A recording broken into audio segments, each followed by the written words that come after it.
Howdy, and welcome to Brandy's Book Stack. Today, I'm going to be telling you about my April reading wrap-up, as well as talking to you about some reading challenges that I have coming up for the summer.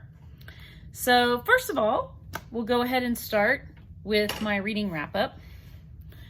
And this month, I finished, finally, The Divine Comedy by Dante. And, well, I have to say it's a skip for me. I don't deny the influence that Dante had on world literature. I don't deny, the impact even on how we view heaven, hell, and purgatory. But it just didn't trip my trigger. I think there's several reasons for this. One, I think there's just a lot of arrogance by anybody who thinks they can consign somebody to heaven or hell or purgatory as a human being. Nobody knows anybody else's soul, but Dante didn't have any problem with that. Number two, I think the thing with Beatrice is just creepy. If you don't know, Dante had a muse called Beatrice that he puts in heaven in his novel. This is a woman that he met when he was 9 years old and immediately became obsessed with her. Now, despite the fact he became obsessed with her, he married another lady, but he continued to use her as his muse. And there's just something stalkerish and creepy about that I just don't like. Can't quite get over that. And then finally, I just think it's so repetitive. It's the same thing over and over and over again. You go to a circle, he tells you the punishment, he meets with somebody that he knew in Italy, and they chat. That's it, over and over and over again. I also felt like his description of heaven when we get into Paradiso was just not very original or interesting. There's a lot of descriptions of, the beautiful singing that I couldn't even explain in words, and the beautiful people I couldn't even explain in words. And I'm kind of like, well, that's why you're being paid, buddy, is to explain it to us in words. And it just, like I said, it just didn't trip my trigger. And I think just overall, there's also a lot of pettiness in this book, in this poem. Dante talks a lot about his squabbles and feuds, and unless you just are really a fan of Italian Renaissance politics and the Guelphs and the Ghibellines or whatever, your favorite topic, well, you might love this then because it comes up a lot. But for me, I just felt like it just didn't really reach me where I am today. So, and maybe it was the translation. I did briefly read out of another translation to see if I liked it better. I did not. I liked this one better than the other one that I dipped into. I did the Gutenberg one online a little bit just to see. But I liked this better. This one is by Lawrence Grant White. And I felt like it was an understandable translation that didn't completely avoid the beauty of the poetry. But it just, I think the plot itself and just the way it's structured and what's said in it is really where I had the problem. I will say this book is still worth keeping because of the beautiful Gustave Doré illustrations. There's a really pretty one. Definitely worth keeping for that. But if I were you, I think if you're gonna spend time and you want to get the flavor of Dante, read the Inferno and leave the rest alone. That's pretty common even in the literary world, but I did want to say I had read it all and I had thoroughly investigated it before I could say, yeah, I did or didn't like it. So that's how I feel about The Divine Comedy. Now, the other book I read was much more lighthearted, and that is The Wicked Day by Mary Stuart. This is an Arthurian romance. If you're not familiar with King Arthur, a lot of the younger set aren't today. King Arthur was a legendary king of Britain, And if he lived, which most historians believe he never did, but if he did, he would have lived, I think, around the year 200 BC, 200 AD, I'm sorry. And in this book by Mary Stuart, we follow Mordred, who is the villain in these Arthurian myths and legends usually. But she manages to give him a unique perspective. And what I really like about this particular novel is that it does a good job of balancing the magical and the historical.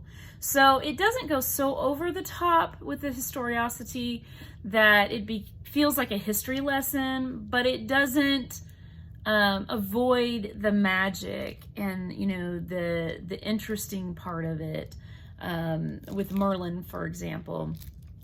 So it's a really interesting take of not necessarily removing the facts of Mordred from those legends, but, you know, giving him a voice and some firm reasons for the actions that he takes. I really recommend it. I liked this so much. I asked my husband to get me her other Arthurian novels for Mother's Day, and he did get me one of her, a book that has 3 of her novels in it that are the Arthurian legends. So if you've only read Mary Stuart's romance novels, definitely recommend these as well. They're really well written and enjoyable. So that's The Wicked Day. That was all I managed to finish reading in April. I was in the middle of several books that I'm still kind of working on, so more to come on that. But I do want to kind of shift from the reading wrap up to a discussion about my reading challenge. So this time last year, if you were watching me then, I did a challenge called Joyful June. And it's something I want to continue every year. And the simple purpose of the challenge is to read what gives you joy in the month of June. I really enjoyed this challenge last year, and I hope you join me on it. There's no rules almost at all with this challenge, simply that you pick things that give you joy, that make you happy. I tend to focus on books that are lighthearted, typically fairly short. You know, this isn't a mammoth challenge. But if mammoths are what give you joy, read mammoths. If horror that's terribly dark and awful things happen gives you joy, read that. Another thing I want to talk about with my challenge that I want to make clear for people, because this is something I know I struggle with. Whenever I see a reading challenge on YouTube that I really want to participate in, I often struggle because if it's in June, for example, I feel like, I want to read that in June, but I'm in the middle of like 3 or 4 books already, and by the time I can get round to finishing them, it'll be the end of June. And I don't just want to put them aside. And so I don't end up getting to my June reading until, say, July or maybe even August. And if that's the case with you, absolutely join in, even if it's after the fact. You know, maybe change it to make it to where the next 7 books you read after the ones you finish, whenever that is, are joyful books, books that give you joy. So some of the thoughts that I had for Joyful June, I thought I might finish some of the Howl's Moving Castle books. I read the first book in the series, and I'd like to continue with that because I really enjoyed it. Some more Agatha Christie novels. Usually I can read Agatha Christie novels very quickly, and even though they're about murder, they usually give me joy because they're lighthearted, and you know, the bad guy is always caught in the end. So it's much more simple than real life. I have some Rosamund Pilcher romances that I think I might read. They're typically short and light and fun and just an easy read. I thought I might finish the Earthsea novels, or at least the next novel in the series. Again, I've read the first one of that, but I just hadn't continued on yet. Not because I didn't like it, but just I was reading other things.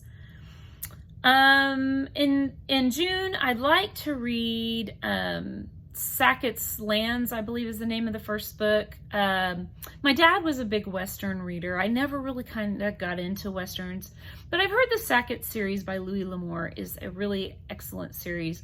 And so I thought I would at least try out the first book in that series. And so I'm going to do that. Now, a lot of people might not think of King Lear as necessarily joyful or simple, but I do have a No Fear Shakespeare edition of that, which should make it a fairly easy read. And because it's a play, it should be fairly short. It's also on my list of the best books of all time. And so I can cross one of those off my list. And then I have a book that I'll talk about in a little bit that will probably be for July. Miss Read. I've heard a lot of great things about Miss Read, and I have a couple of books I have bought anticipating to read that, and I understand she's sort of light and airy reading, so I thought I would tackle that in Joyful June. I have the remainder of the Miss Bunkle series. I've read Miss Bunkle's book and Miss Bunkle Married. Those are great sort of, I don't even know how you would characterize them, just cozy books, I guess would be the best way. And they definitely give me light. McCaffrey. I love Anne McCaffrey's Pern series, and I know her son wrote some with her and then some by himself, and I thought I would give some of those a try. I'm not sure. I'm not usually a huge fan of kids finishing their parents' works, but I love those so much that I'll give them a try. And then I've been wanting to read some more Truman Capote. I loved his holiday stories, The Thanksgiving Visitor and A Christmas Memory. So I'd like to try that, and I've had In Cold Blood on my shelf for a long time, and I'm also a true crime fan, and so that might be a fun one to read in June. I've got some more Mary Stewart. Like I mentioned, I've got the Merlin series. I've got the romances, some romances by her that I'd like to read, some suspenseful romance. Some more Georgette Hare. I've read a few of hers, but that I've really liked, and I'd like to dip into those. And then I started the Elric series, and it is quite dark, but I did really enjoy it. So that tells you how quality of a series that is if it's dark, and I still enjoyed it. So those are some of the things I thought I might finish. Those are all pretty short, simple books to get through in the month of June. And I think that will be kind of my TBR for the coming month. I'd like to get through quite a bit of reading this month because I am going to be reading short, simple things. But, you know, knock on wood, because life sometimes does intervene. Now on to the next challenge for July. And this came about because of my daughter. My husband was telling me, you know, oh, I could read some of the books that my daughter read. And I did make a kind of disparaging comment. I think I said something along the lines of, I don't read that kind of crap. And he ended up telling my daughter, who was outraged, you know, that I was being judgmental about what she was reading. And I thought about that, and she's absolutely right. I absolutely shouldn't be judgmental about what she's reading. You know, everybody has different tastes, and there's nothing wrong with reading anything if that's what you particularly enjoy. Now, I will admit I'm skeptical about some of the books that my daughter reads. And so I decided that I'm going to start a monthly event for July called Non-Judgmental July, where you pick a book, an author or a genre, or a particular novel that you have judgmental feelings about, but you go ahead and give it a try anyway. And so that's what I'm going to do in the month of July. I'm going to read one of my daughter's novels. One of her favorites is the book Shadow and Bone, and I don't remember the author off the top of my head, but that's going to be the one that I'm going to do for July. So when we get to July, look out for that. And I'd encourage you to do the same. Pick something that is outside of your comfort zone, that you're a bit judgmental about, and give it a whirl. Maybe you'll find a new favorite, maybe not. But either way, you'll maybe understand people in your life that do like that a little bit better. Hopefully I will, anyway. So that's kind of my reading wrap up and the discussion of our upcoming challenges. Have you been reading anything good lately? Have any great summer plans or summer reads to recommend? Let me know in the comments down below. As always, don't forget to like, subscribe, and hit that bell. Thanks. Bye.